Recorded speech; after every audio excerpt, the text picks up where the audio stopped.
Welcome to my channel soups life অনলাইনসে। দেখেই বুঝতে পারছেন এগুলো দশমীর বরণের জন্য সব আয়োজন করে রাখছি আমি। দুপুরবেলা আমরা বেরোলাম বন্ধুরা মিলে বরণ করার জন্য। মিষ্টি একটু একটু সন্দেশ দিলে কি হয়, সবাই নিতে পারে না, অনেক লোক, তাই আমি বেশিরভাগ মিহিদানা না হলে বুন্দিয়া লাড্ডু দিই, ওটাকে ভেঙে দিই বুন্দিয়া লাড্ডুকে, তাহলে সবাই অল্প অল্প নিতে পারে। না হলে একটা দুটো সন্দেশ নিলে কতজনকে দেবেন, সবাই ভাবে আমি খাবো না কি রেখে দেব, তাই আমি এইটাই করি। ওখানে অনেক লোক, আমরা তো শুরু মাত্র করেছি, তার আগেই দেখুন কতগুলো লাইন লেগে গেছে। 4টার সময় আমরা গেলাম আর চললো প্রায় রাত 8টা অবধি। আমাদের কমপ্লেক্সে অনেক লোক। এই যে দেখছেন একজন কাকিমা ওখানে করছেন, ওনার আবার কোমরে বেল্টও লাগানো। ওনাকে দেখেই আমরা আরও বেশি ইন্সপায়ার হলাম যে এই বয়স অবধি ওই কাকু নিচে দাঁড়িয়ে ওনার ফটোও তুলছেন, প্লাস ওনাকে হেল্পও করছেন, থালিগুলো বাড়িয়ে দিচ্ছেন, প্লেটে যা যা সাজানো আছে একটার পর একটা দিতে। আমরা কিন্তু এই বয়স পর্যন্ত এত শক্ত তো হয়ে এইরকম কাজ করার মতো থাকতেই পারবো, চিন্তা করলেই কীরকম লেগে যায়। যাই হোক, এদিকে হয়ে গেল আমাদের বরণ করার পরে ফটো তোলার পালা, ওটা তো না হলেই নয়। এদিকে সবাইকে সিঁদুর দিয়ে আমিও সিঁদুরে খেলে দিয়েছি একদম। যত মহিলা ওখানে আছে যারা পরিচিত অপরিচিত সবাই সবাইকে সিঁদুর দিয়ে যাচ্ছে। আর আমার এই খেলাটা খুবই ভালো লাগে, যেটা কি ওই যে শহরে বা যে দেশে বাঙালিরা আছে ওখানে তো সিঁদুর খেলা মাস্ট হবেই হবে, দুর্গাপুজোও হবে, কিন্তু এই যে ঢাকের সঙ্গে যে ভাইবটা পেছন থেকে পাওয়া যায়, পুজো পুজো ফিলিংস, ওই জিনিসটা সব জায়গাতে সম্ভব হয় না। ঢাকবালাদেরকে তো নিয়ে যায়, কিন্তু কলকাতাতে থাকাকালীন মানে ওয়েস্ট বেঙ্গলে থাকাকালীন পুজোর ভাইবটা যেটা পাওয়া যায় ঢাক বাজার সঙ্গে, ওইটা একটা আলাদা ভাইব দেয়, একটা আলাদা স্পিরিট মাথায় দেয় যে আমরা পুজো এনজয় করছি।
সন্ধ্যার সময় আমরা সবাই সেজে গুজে আবার চলে গেলাম মণ্ডপের দিকে, কেন সেদিনই ছিল লাস্ট ডে। নেক্সট ডে থেকে সবাই নিজে নিজে কাজে ব্যস্ত হয়ে যাবে, পুজো শেষ, তাই সেদিনটা আর মিস করা যাবে না যে কোনো বাহানাতে হোক। আর বিকেলবেলা তো আপনাদের সঙ্গে শেয়ারই করেছিলাম আমরা যে একটা প্রাইজ পাওয়ার কথা ছিল ডামসালাজে, তাই ওইটার প্রাইজটা আমাদেরকে দেওয়া হচ্ছে। আমি আর টিনা ওটা নিচ্ছি স্টেজে। তারপরে ইনি হচ্ছেন একজন সাউথ ইন্ডিয়ান, উনিও দেখুন সিঁদুর পরে বসে আছেন। সবাই মোটামুটি বেঙ্গলে যারা আছে এইটাই খুব ভালো জিনিস যে সবাই মোটামুটি পুজো করে আর পুজোতে আনন্দ করে বাঙালি মতোই সেজে যায়। এখন এই দুঃখের সময় মা চলে যাচ্ছেন, বিদায় দিতে হবে ওনাকে, তাই বিসর্জন করার জন্য দেবীকে তুলে নিয়ে যাচ্ছেন, ট্রাকে তুলে রাখবেন, ঢাক বাজছে, সবার মনে অনেক অনেক আশা, নতুন বছরে আবার এইরকমই পুজো আসবে, সবাই সপরিবার সঙ্গে সুখে সুখে পুজো কাটাবে। তার সঙ্গে একটু দুঃখও আছে যে এই বছর এখানেই শেষ, পুজোর আয়োজন, পুজোর খুশি, সব কিছু। পুজোর ছুটি, স্পেশালি যে ছুটিটা নিয়ে সবাই বাপের বাড়ি আসে, শ্বশুর বাড়ি আসে বা কোথায় ঘুরতে যায় সবাই পরিবার নিয়ে, ওইটাও শেষ।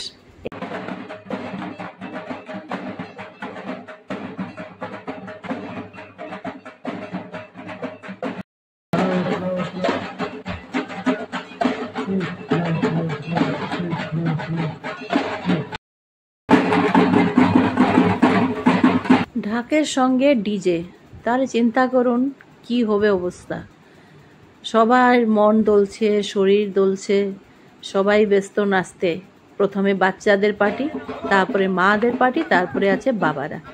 যে যেরকম পারছে নিজের মনে নিজের মতে নেচেই যাচ্ছি আমরা বিসর্জন করতে।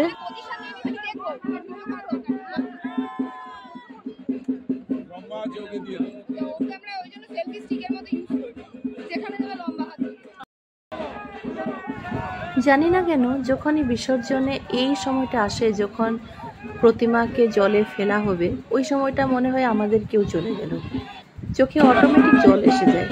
আপনাদের কি তাই হয়? অনেক লোককে দেখেছি অনেক জোরে জোরে কাঁদতেও লেগে যান। আমি এত না হলেও আমার কিন্তু মন ভেতর থেকে খুব দুঃখ হয়, খুব কষ্ট হয়। মনে হয় আমাদের নিজের মধ্যে থেকে কেউ একজন মনে হয় মারা গেল বা চলে গেল। আমরা সববারই বিসর্জনে যাই না, এবার গেলাম অনেক বছর পরে। আগে একবার গেছিলাম, যে বছর আমরা এখানে প্রতিমা দিয়েছিলাম পুজো করতে। এই যে শেয়ার করলাম আপনাদের সঙ্গে এই ফটোটি।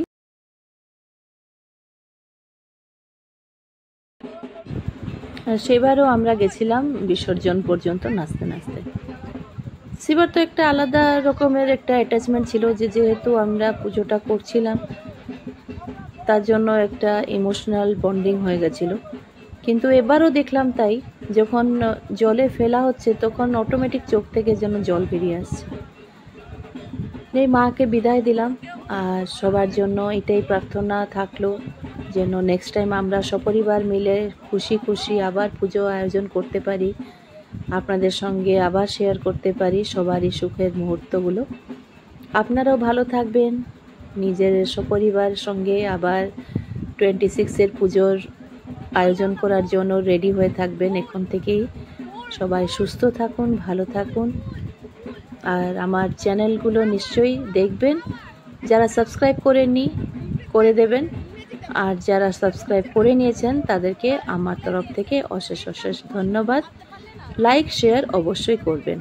কমেন্ট তো দিচ্ছেন না, আবার আপনাদেরকে রিকোয়েস্ট জানাই কমেন্ট দেবেন। তাহলে কমেন্ট থাকলে কি হয়, কথা বলার একটা ইচ্ছা হয়। শুধু আমি একদিকে বললে তো হবে না, আপনারা কিছু বলবেন, আমি কিছু বলবো, তাহলে গিয়ে রিলেশনটা আরও সুন্দর হবে, আরও মজবুত হবে। তাহলে আজকে এখানেই রাখি, আপনাদের সঙ্গে আবার দেখা হবে অন্য একটা ব্লগে। তখন পর্যন্ত ভালো থাকবেন, সুস্থ থাকবেন। Take care, bye by.